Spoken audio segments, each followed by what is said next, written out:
ஸ்ரீ குருபியோ நம. ஹரி ஓம். குரு ராகவேந்திரா. ராகவேந்திர சோழான்கிறதுனால இது 47வது எபிசோட். போன எபிசோட்ல ராகவேந்திர சுவாமிகளுடைய பன்றிபுரம் விஜயம், அங்கே பாண்டரங்கன் அவருக்கு தாமரை மாலை அப்படியே ஒரு கழுத்தில் போட்டு ஆசீர்வாதம் அணந்து, நாருடைய வீணா கானம் கேட்டது, நாருடைய தரிசனம் கிடைத்தது. அங்கே அதுவரை கொல்லாப்பூர் வந்தது. அங்கே நாரமந்திரமான வீட்டில் தங்கியிருந்து மகாலட்சுமி தரிசனம் பார்த்தது. அங்கே வந்து சிவாஜி மகாராஜுக்கு ஆசீர்வாதம் பண்ணது. இது எல்லாத்தையும் நாம் பார்த்தோம். அங்கிருந்து வர்ற இதில் வந்து அங்கிருந்து கொஞ்ச நாள் இருந்துட்டு கொல்லாப்பூர் வந்து சாத்துர் மாசம் விரதம் முடிஞ்ச உடனே அங்கிருந்து நாசிக் வருகிறார். கோதாவரி நதி பாயக்கூடிய இடம். அங்கே கோதாவரி ஸ்நானம். அங்கே 2-3 நாட்கள் தங்கியிருந்து உபதேசங்கள் முத்ராதாரணங்கள் எல்லாம் பண்ணிட்டு அப்படி அங்கிருந்து அவர் சஞ்சாரத்துக்கு வர்றார் மகாராஷ்டிராவில். அதுபோல கராடா அப்படிங்கிற ஊருக்கு வர்றார். அந்த கராடாங்கிற ஊர் வந்து நிறைய பக்தர்கள் நிறைந்த ஊர், குறிப்பாக நிறைய மாத்வ பிராமணர்கள் நிறைந்த ஊர். அதனால அந்த ஊருக்கு வர்றார். அந்த ஊர்ல வந்து வாசுதேவ பந்த் சகவாசி அப்படிங்கிற ஒரு பெரிய பணக்காரர் மாத்வ பிராமணர், நல்லா செல்வ செழிப்போடு வாழக்கூடியவர். அவர் வீடு மிகப்பெரிய அரண்மனை மாதிரி இருக்கும். நல்ல வசதிகள் நிறைந்தவர். இந்த ஊர் தலைவர் மாறு.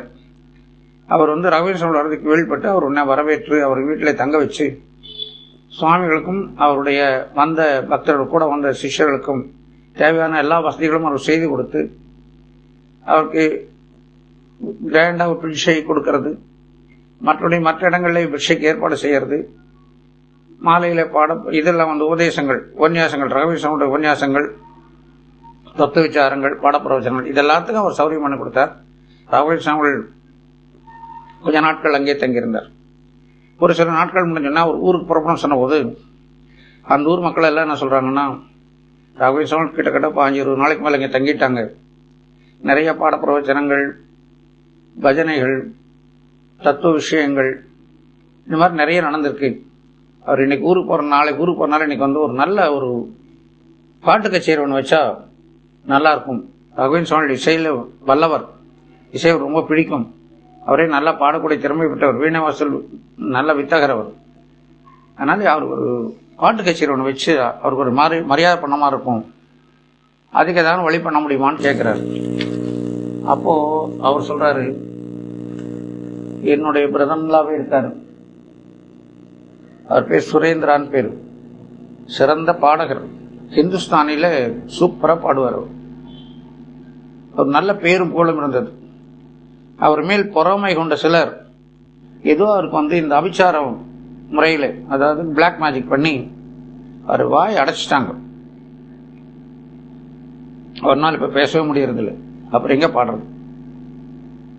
அவர் மாத்திரம் நல்லா இருந்தாருன்னா இப்ப சுவாமி பாட சொன்னா சுவாமி ரொம்ப சந்தோஷப்பட்டிருப்பாருன்னு சொல்றாரு. இந்த தகவல் யாருக்கும் தெரியாது. இந்த தகவல் இது வந்து மடத்து சிஷ்யர்கள் மாதிரி அவை காதுக்கு வருது. இந்த மாதிரி சுரேந்திரர் வந்து ஏதோ ஒரு பிளாக் மேஜிக் பண்ணி அவர் வந்து வாய் அடைச்சிட்டாங்க, ஊமையாக்கிட்டாங்க, அவரால் பேச முடியலன்னு சொன்ன உடனே ராகவேந்திர அவருடைய வாசுதேவ பந்தை அழைத்து, உங்க பிராண்டா சுரேந்திரா வர சொல்லுங்க, என்னை வந்து பார்க்க சொல்லுங்கன்னு சொல்றாரு. அவர் சுரேந்திர அழைச்சு சொன்னோன்னா சுரேந்திரா அவர் ராகவேந்திர பார்த்தோன்னா அப்படியே சாஷ்டாங்கமா கால் விழுந்து நமஸ்காரம் பண்ணி கண்ணில் தண்ணி விட்டு, அதை பேச முடியாது, கை கூப்பி பிரார்த்தனை பண்றார் மனசுக்குள்ள. அப்போ ராகவேந்திர அந்த வாசுதேவ பந்திட்ட கேட்கிறார், என்ன நடந்து கரெக்டா சொல்லுங்கன்னு சொல்லி சொல்ல. இந்த மாதிரி அவர் நல்ல பாடுகிட்டு இருந்தாரு, நல்ல பேரும் புகழ் இருந்தது. இவருக்கு வேண்டாத சிலர் வந்து அவர் பிளாக் மேஜிக் பண்ண அபிச்சார முறையில் அவரை வாய் அடைத்து விட்டார்கள். கிட்டத்தட்ட 1 வருஷம் ஆச்சு. நான் எவ்வளவு வைத்தியம் பண்ணி பார்த்துட்டேன், ஆனா எதுவுமே சரியாகல, ரொம்ப கவலையா இருக்குன்னு சொன்ன உடனே ராகவேந்திர என்ன அப்படியே யோஜனை பண்ணி சொன்னார், இன்று மாலை உங்களுடைய பிரதர்லா சுரேந்திரா இன்னைக்கு பாட்டு கச்சேரி பண்ண போறார், கவலைப்படாதீங்கன்ற. ராகவேந்திர சொன்ன உடனே சுரேந்திரா கண்டு அப்படியே தண்ணி கொட்டுது. எப்படி நான் பாட முடியும்? ராகவேந்திர மண்ணால் ஒன்றும் பண்ண முடியாதுன்னு சொல்லிட்டு ராகவேந்திர அப்படியே பார்த்துட்டே இருக்காரு. ராகவேந்திர சுரேந்திராவை அப்படியே கண் கொட்டாம அப்படியே பார்த்துட்டே இருக்காரு. திடீர்னு ராகவேந்திர கண்டதும் 2 ஒளி, மிகப்பெரிய ஒளி வந்து அப்படியே அவர் நோக்கி மூவ் ஆயிட்டு வருது. சுரேந்திரா அந்த ஒளியை பார்த்துட்டே இருக்காரு. அந்த ஒளி போய் அந்த சுரேந்திராவோட கண்டம் அந்த கழுத்துல போய் அப்படியே பிரஸ் பண்ற மாதிரி ஏதோ பண்ணுது. போய் அப்படியே அந்த கழுத்துக்குள்ள அது அப்படியே மறைஞ்சு போகுது. அது நல்லா சுரேந்திரன் நன்றாக உணர்கிறார். அது ஆன உடனே அவருக்குள்ள ஒரு உத்வேகம் வருது, ஒரு புதிய சக்தி உருகிறது. ஆஹா குருராஜா, உங்க அனுகிரகத்தில் நான் பேச ஆரம்பிச்சேன், எனக்கு வாயில் பேச்சு வந்துருச்சுன்னு கத்துறாரு. எல்லாரும் காட்சி யார் பேசுறான்னு பார்த்தா சுரேந்திரா பேசுறாரு. வாசுதேவ பந்த் கேட்குறது என்ன பாச்சுன்னு கேட்கிறாரு. ராகவேந்திர சாமி இந்த மாதிரி கண்ணில் இருந்து ஒரு ஒளி வந்து எனக்கு வந்தது, நான் அதை பார்த்துட்டே இருந்தேன். நேராக என்னோட கழுத்து பிடிச்சி அமுத்துற மாதிரி இருந்து அப்படியே உள்ள போயிடுச்சு. அதுக்கப்புறம் ஒரு நிமிஷம் என்னால் ஒன்றும் நினைவில்லை, ஆனால் எனக்குள்ள ஒரு உத்வேகம், ஒரு புதிய சக்தி உருவானதை நான் உணர்ந்தேன். உடனே என்னால் பேச முடியும், குருராஜ் என்னறியாம குருராஜான்னு கத்திட்டேன் அப்படின்னு சொல்றாரு. உடனே எல்லாரும் ராகவேந்திர சாமிக்கு நமஸ்காரம் பண்ணி, சுரேந்திர கண்ணன் உங்க அனுகிரகத்தினாலே எனக்கு ஒரு வாழ்வு கிடைச்சுன்னு சொன்ன உடனே ராகவேந்திர சொல்றேன், என்னால் ஒன்றும் இல்லைப்பா, எல்லாம் மூலராமனுடைய அனுகிரகம். மூலராமர், வாயுதேவர், எனக்குன்னா நம்ம மகான்கள் குருராஜர் இந்த மாதிரி இந்த மத்வாச்சாரிய பண்ண மகானோட ஆசீர்வாதத்தினால எனக்கு அந்த பாக்கியம் கிடைச்சிருக்கு. வாழ்க்கையில் இனிமே எல்லாம் நல்லா கவலைப்பட வேண்டாம் சொல்லி ஆசீர்வாதம் பண்றார். அன்று மாலை அவருடைய கச்சேரி மிக பிரமாதமாக அமைந்தது. ரொம்ப அவங்கெல்லாம் சந்தோஷப்பட்டு அங்கே கொஞ்ச நாள் இருந்துட்டு அவர் வந்து அப்படியே மூவ் பண்றாரு. சிக்கோடியில் உங்க ஊருக்கு வந்துட்டு அங்கிருந்து பீஜாப்பூர் போகிற இடத்துக்கு அவர் வந்துட்டு இருக்காரு. அது கடுமையான வெயில் காலம், மரஞ்செடியில் நிழல்களெல்லாம் ஒண்ணுமே இல்லாம போயிட்டு இருக்கு. நிறைய இடங்கள் அப்படிதான் அவங்க கடந்து போயிருக்காங்க யாத்திரையில். 2-3 இடங்கள் இதுக்கு முன்னாலையும் பார்த்தோம். இப்போ வந்து சிக்கோடி பீஜப்பூர் போற வழியும் அதே மாதிரி சூழ்நிலை இருக்கு. ஒரு இடத்துல போனா ஒரு வழியில பார்த்தா ஒரு அந்த ரோடு வரும், சாலை வரும், ஒரு பிராமணன் மயங்கி கிடைக்கிறான். டீஹைட்ரேஷன் ஆயிடுச்சு, தண்ணி இல்லை அவருக்கு, தண்ணி கிடைக்காம டீஹைட்ரேஷன் ஆயிடுச்சு, உயிருக்கு போராடிட்டு இருக்காரு. பார்த்தவங்க எல்லாம் பார்த்து, சுவாமி இந்த மாதிரி அவருக்கு டீஹைட்ரேஷன் ஆயிருக்க பார்த்தவங்க புரிஞ்சிடலாம், டீஹைட்ரேஷன் தண்ணி இல்லை, அதனால இந்த மாதிரி ஆயிடுச்சுன்னு சொல்றாங்க. ராகவேந்திர பார்த்து பரிதாபப்பட்டு, சின்ன வயசா இருக்குது இவர் கந்து இந்த மாதிரி நிகழ்வு ஏற்பட்டதுன்னு சொல்லி உடனே கொஞ்ச நேரம் இறைவனை மூலராமரை குறித்து தியானம் பண்றார்.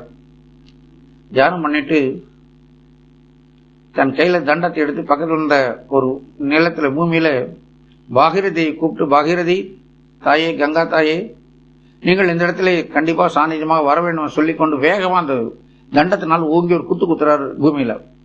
அதுக்காக காத்திருந்த போல அந்த பாகீரதி, அந்த கங்கா தேவி அப்படியே பொங்கி வர்ற அந்த இடத்துல பெரிய ஒரு குளம் ஆயிடுச்சு. அந்த குளத்து தண்ட தீர்த்தம்னு இன்னைக்கு பேர் இருக்கிறதா கேள்விப்பட்டிருக்கும். அந்த தீர்த்தத்தை அவர் முகத்தில் தெளிச்சு அந்த தண்ணியை அவர் வாயை திறந்து ஊற்ற சொன்னாங்க. ஏன்னா அவர் ரொம்ப அன்கான்சியஸா இருக்காரு. அவர் வாயை திறந்து சிஷ்யர்கள் கூப்பிட்டு அவருக்கு மூஞ்சில தண்ணி தெளிச்சுட்டு அந்த தண்ணி அப்படியே வாயை திறந்து அப்படியே ஃபோர்ஸ் பண்ண தண்ணி ஊத்துங்க, வாய் ஊத்துங்கன்னு சொல்றாரு ராகவேந்திர. அப்படி ஊத்தின உடனே கொஞ்ச நேரத்தில் அவர் வந்து பிராமணன் எழுந்து உட்கார்ந்து கொண்டார். எய்தாப்புல ராகவேந்திர திவ்யமான தரிசனம் அவருக்கு. அப்படியே சாஷ்டாங்க நமஸ்காரம் பண்ணி, என் உயிரை காப்பாற்றிய தெய்வம் நீங்கள், உங்களுடைய அனுகிரகம் எனக்கு எப்போ வேணும் சொல்லி பிரார்த்தனை பண்ணேன். அங்கேயே ராகவேந்திர சொல்றாருன்னா, நான் ஒன்றும் பண்ணல, எல்லாம் என்னுடைய மூலராம சந்திரமூர்த்தியோட அனுகிரகம் தான், எனக்கு எல்லா வளமும் ஏற்பட்டு பண்ண சொல்லி ஆசீர்வாதம் பண்ணிட்டு அப்படியே அங்கிருந்து அவர் வந்து பீஜாப்பூர்ங்கிற ஊருக்கு வர்றார். பீஜப்பூர்ல வந்தப்போ அலி அடில் ஷாங்கிறவர் இருக்கார். ஒரு இப்ராஹிம் அடில் ஷா உடைய பேரன். இதுக்கு முன்னால் இருந்த அடில் ஷா வந்து இவருடைய நம்ம சுதீந்தருக்கெல்லாம் நிறைய மானியங்கள் கொடுத்து, கனஷ்யாமன்கிறவருடைய அப்போ அவருடைய மந்திரியா இருந்தார். அவர் வந்து சுதீந்திரட்ட வாதம் பண்ணி அவர் வந்து சேலஞ்ச் பண்ணி அவர் ஜெயிச்சார் இல்லையா. அந்த கனஷ்யாமனுடைய பேரனும் இங்கே இருக்கிறார். அவருக்கு நம்மனர் நீலமேக ஷியாமா ராயா அப்படிங்கிறவர் அவருடைய கனஷ்யாமாவோட பேரன். அவர் இப்ப இந்த அலி அடில் ஷாவுடைய மந்திரியாக இருக்கிறார். அந்த அலி அடில் ஷாங்கிறவர் முஸ்லீம் அரசராக இருந்தா கூட இந்து பெரியவர்கள், நம்ம சன்னியாசிகள், ஞானவான்கள், பண்டிதர்கள் ரொம்ப மரியாதை கொடுக்கக்கூடியவர். அதனால அவர் வந்து ராகவேந்திர தன் ஊருக்கு வரான்னு தெரிஞ்ச உடனே அவருக்கு பூர்ண மரியாதை அளித்து அவருக்கு அரண்மனைக்கு வரவழைத்து ராகவேந்திர சாமிகளுக்கு வந்து நிறைய மரியாதைகள் பண்றாரு. அவங்க அரண்மனையில மீண்டும் வாதப்பிரதாதங்களாம் வித்வத் சபை நடக்குது. நிறைய டிஸ்கஷன், இவரோட போட்டிக்கு வாதத்துக்கு நிறைய பேர் வராங்க. ராகவேந்திர சாமி எளிமையா அத்தனை பேருக்கு ஈஸியாக ஜெயிச்சிட்டாரு. அதனால இந்த அலி அடில் ஷாக்கு ராகவேந்திர சாமி அளவு கடந்த மரியாதை. நிறைய அவர் மந்திரியை விட்டு அவருக்கு பாத பூஜை எல்லாம் பண்ண சொல்லி நிறைய கிராமங்கள் தானம் பண்ணார். அப்புறம் தங்கம் வெள்ளி பொருள் நிறைய கொடுத்து ஒரு ஜெகத்குருன்ற பட்டத்தையும் கொடுக்கிறார். கொடுத்து வெண்கொற்ற குடை, அது ஒரு சிம்பிள் ஆஃப் ரெஸ்பெக்ட், அது ஒரு ஸ்டேட்டஸ், அது மகாராஜாவுக்கு சக்கரவர்த்திக்கு உண்டான ஒரு மரியாதை. அதை கொடுத்து ஜெகத்குருன்ற பட்டத்தையும் கொடுத்து கௌரவிக்கிறார். ஒரு முஸ்லீம் ராஜா பாருங்க, நம்ம குருராஜருக்கு ஜெகத்குருன்னு பட்டம் கொடுத்தார். அவ்வளவு புகழ் ராகவேந்திர சுவாமிகளுக்கு எல்லா இடத்திலையும் பரவி இருக்கிறது. அவருடைய மகிமை, அவருடைய அனுகிரகம் இவ்வளவு தூரம் நடந்திருக்கு. அப்படி அங்கிருந்து மறுபடியும் அவர் ராகவேந்திர கொஞ்ச நாள் அங்கிருந்துட்டு அப்படியே ஒரு ஆலூர் அப்படிங்கிற இடத்துக்கு வர்றார். இந்த ஊர் சீத்திமணி அப்படிங்கிற இருக்குல்ல, கிருஷ்ணா நதியோட நதி தீரத்தில் இருக்கக்கூடியது. நிறைய அந்த இடத்துல வித்வாம்சர்கள், பண்டிதர்கள் எல்லாம் இருக்கக்கூடிய இடம், கிருஷ்ணா நதி தீரம். அந்த இடத்துல அந்த ஊருக்கு ராகவேந்திர சுவாமிகள் அங்க சில நாட்கள் தங்கியிருந்து நிறைய அந்த இடத்துல கிரந்தங்கள் ஏற்றுவதற்காக அந்த இடத்துல அமர்கிறார். ஏன்னா நிறைய அந்த இடம் எங்கே சுச்சுவேஷன் அவர் செட் ஆகுதோ அந்த இடத்துல சில நாள் தங்கி இருந்திருக்கார். அவர் என்னெல்லாம் பண்ணார் அந்த இடத்துல அப்படிங்கறதெல்லாம் அடுத்த எபிசோட்ல பார்க்கலாம். அதாவது பாவதீபாங்கிற ஒரு புக் எழுதியிருக்காரு, அந்த இடத்துல வச்சு அனுபாஷ்யா கமெண்ட்ரி எழுதியிருக்காரு. இதெல்லாம் நிறைய அந்த இடத்துல நடந்திருக்கு.